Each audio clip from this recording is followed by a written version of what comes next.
रात के 11 बज चुके थे। पूरा घर गहरी नींद में था। बस रसोई से आती धीमी सी छन छन की आवाज़ उस सन्नाटे को तोड़ रही थी। टेबल पर आधी भरी थाली रखी थी। सब्जी ठंडी हो चुकी थी। रोटी सख्त और उसके पास बेटी अनाया चुपचाप थाली को देख रही थी।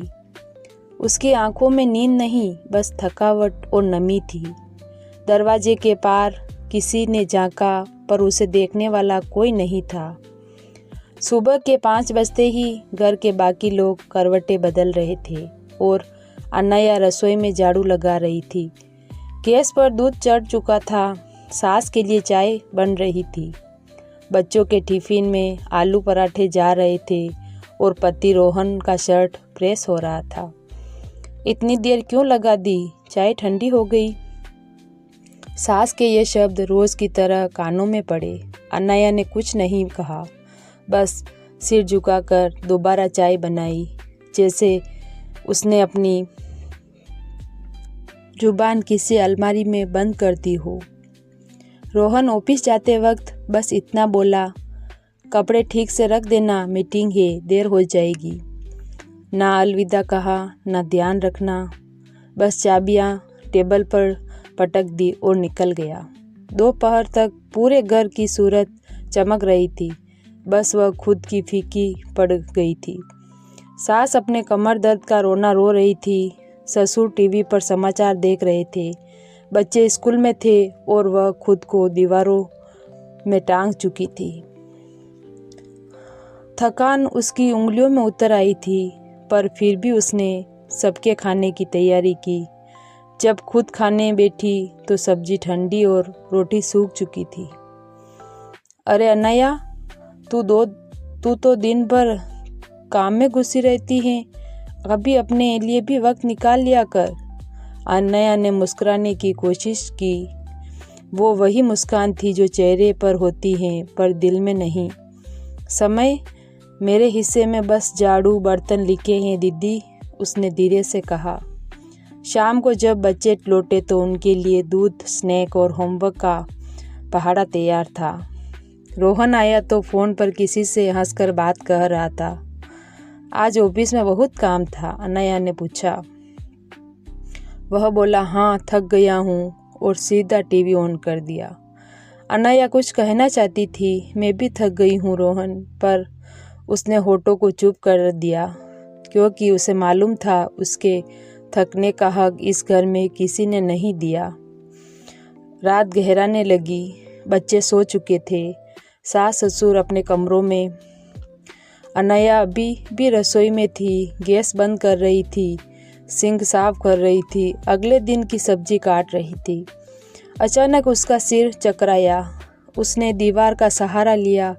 गला सूख गया था, आंखें भारी हो गई। वो कुर्सी पर बैठ गई और पता ही नहीं चला कब उसकी आंख लग गई। रात के करीब 2 बजे रोहन की नींद खुली। रसोई की लाइट जल रही थी।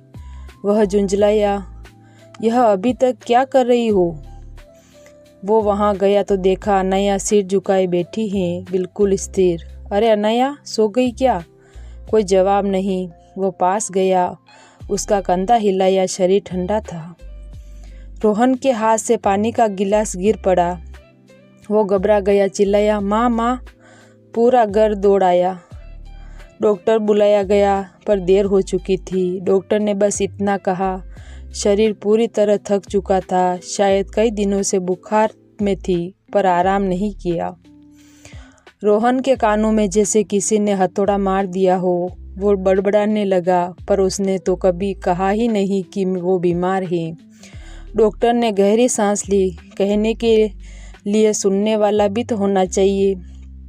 सुबह सूरज निकला, पर उस घर में सन्नाटा था। रसोई की मेज पर वही आधी खाई हुई थाली रखी थी, ठंडी, सूनी और खामोश। सास अब चाय बनाते हुए रो रही थी। कभी सोचा नहीं था कि वो इतना कुछ झेल रही थी। बच्चे पूछ रहे थे, माँ कहाँ है? रोहन बस चुप था। उसने उस थाली को देखा जहां अब किसी के हाथ की रोटी नहीं रखी जाएगी। दिन बीतते गए। रसोई अब साफ रहती थी, पर उसमें वो खुशबू नहीं थी जो अनाया के हाथों से आती थी। घर चल रहा था मगर जीवन रुक गया था। एक शाम जब रोहन ऑफिस से लौटा तो उसे अलमारी में एक डायरी मिली। उस पर लिखा था, मेरी खामोशियाँ। उसने खोला, पहला पन्ना पढ़ते ही आंसू बह निकले। आज बुखार है पर काम तो फिर भी करना है। अगर मैं रुक गई तो ये घर रुक जाएगा। कोई पूछेगा क्या कि मैं ठीक हूँ? शायद नहीं। मैं बस एक सिस्टम बन गई हूँ जो सुबह शुरू होता है और रात को टूट जाता है। अगले पन्ने पर लिखा था, मुझे डर है कि किसी दिन मैं गिर जाऊंगी और कोई ध्यान नहीं देगा। शायद उन्हें तब एहसास होगा कि घर सिर्फ दीवारों से नहीं, एक नारी की सांसों से चलता है। डायरी की आखिरी लाइन पर रोहन रुक गया। अगर कभी मेरी जगह कोई और आए तो उससे यह ज़रूर पूछ लेना, थक गई क्या? बस यही शब्द किसी का जीना आसान कर सकते हैं। रोहन के हाथ काँप रहे थे। वह रोया पहली बार, शायद सच्चे मन से। उसने खुद से वादा किया कि अब किसी और महिला को उस खामोशी का बोझ नहीं उठाना पड़ेगा। उस दिन के बाद उसने रसोई की लाइट के नीचे वो थाली संभाल कर रख दी, याद दिलाने के लिए कि एक नारी की मेहनत कभी हल्की नहीं होती, भले ही उसकी आवाज़ कोई सुन न पाए।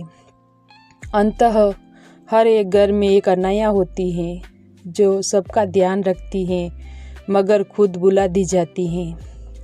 वो बोलती नहीं पर उसके हाथ, उसकी आंखें, उसकी थकान रोज़ चीखती हैं। कभी उसके पास बैठकर बस इतना पूछ लेना, थक गई क्या?